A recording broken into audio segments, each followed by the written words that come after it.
ग्रंथ तो वही सर्वश्रेष्ठ है जिसमें भगवान की भक्ति का गायन किया गया।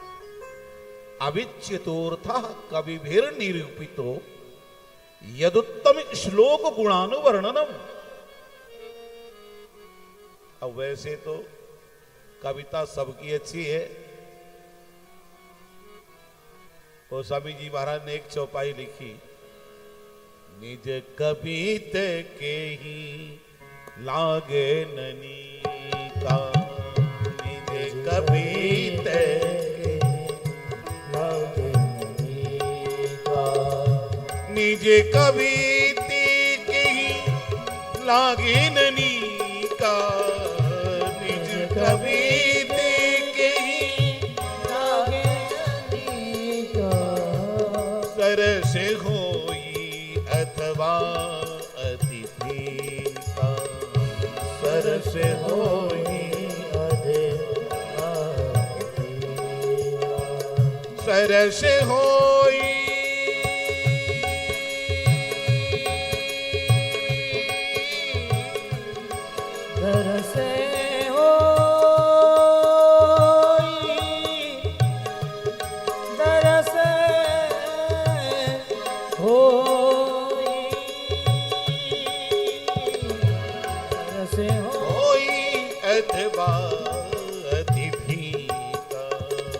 सरस होई अथवा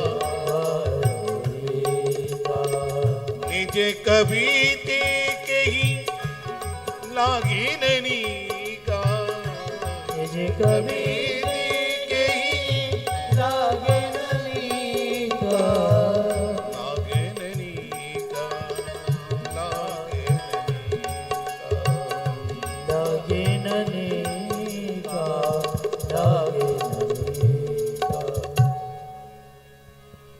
ऐसे शास्त्र की रचना करने के लिए क्या करना चाहिए? नारद जी ने एक दवा बता दी।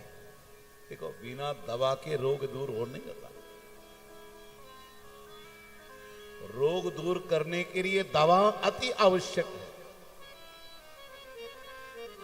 क्या दवा बताई? उच्छिष्टे लेपानुमोदितो द्विजयी है। सबसे बड़ी दवा है संतों की जूठी प्रसादी पाना। इससे बड़ी दवा नहीं है।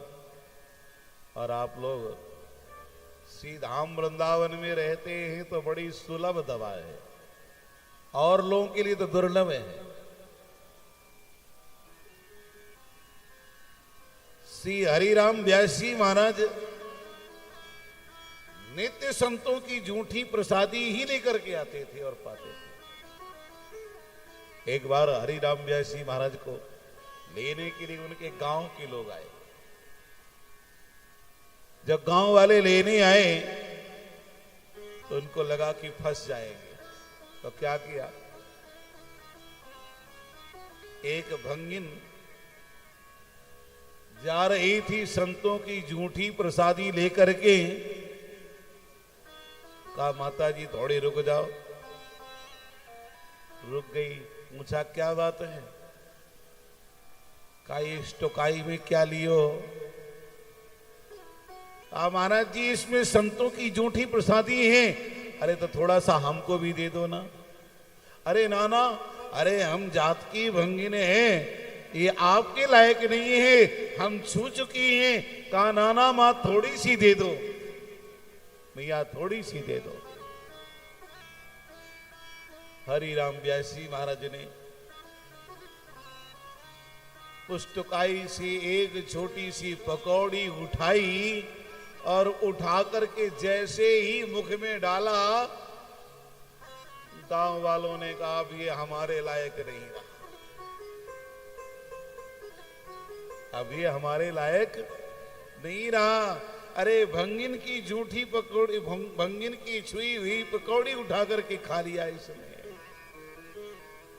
हरिराम व्यास जी ने कहा एक पकौड़ी ने प्राण बचा दिया, नहीं तो संसार में फंस गए होते।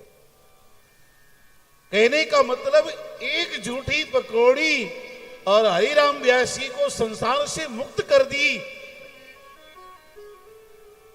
तो अगर हम लोग नित्य संसार में रहने वाले प्राणी संतों की प्रसादी पाएंगे तो कैसे संसार से मुक्त नहीं हो जाएंगे। सबसे सुंदर दवा है महाराज। उच्छिष्ट लेपानुमोदितो द्विजयी है।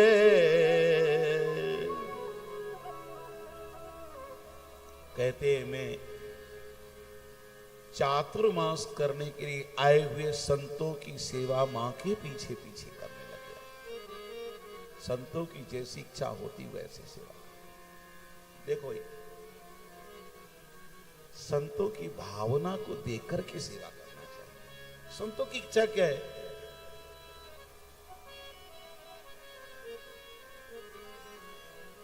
अगर संतों की भावना से सेवा करोगे तो महाराज संत प्रसन्न होंगे, और संत प्रसन्न होंगे मतलब ठाकुर जी प्रसन्न हो गए, बिहारी जी प्रसन्न हो गए आपसे।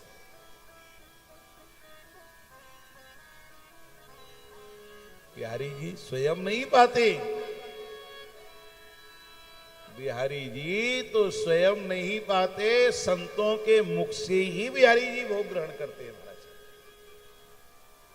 बिहारी जी को पवाना है तो संतों को पवा दो, बिहारी जी प्रसन्न हो जाएंगे।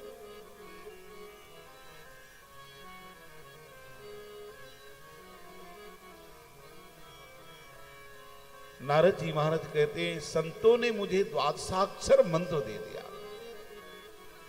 और मैं उसी मंत्र का जप करने लगा। धीरे धीरे मेरी मां का शरीर छूटा। किसी ने आकर के बताया कि मां को तक्षक नाग ने डस दिया। मैं बड़ा प्रसन्न हो गया कि मां को तक्षक नाग ने डसा, अब मैं संसार से बचा। कालांतर में संतों के अनुसार हम भजन करने लग गए। देखो भजन की प्रक्रिया तो संतों से ही सीखना चाहिए, और एक दिन में नहीं।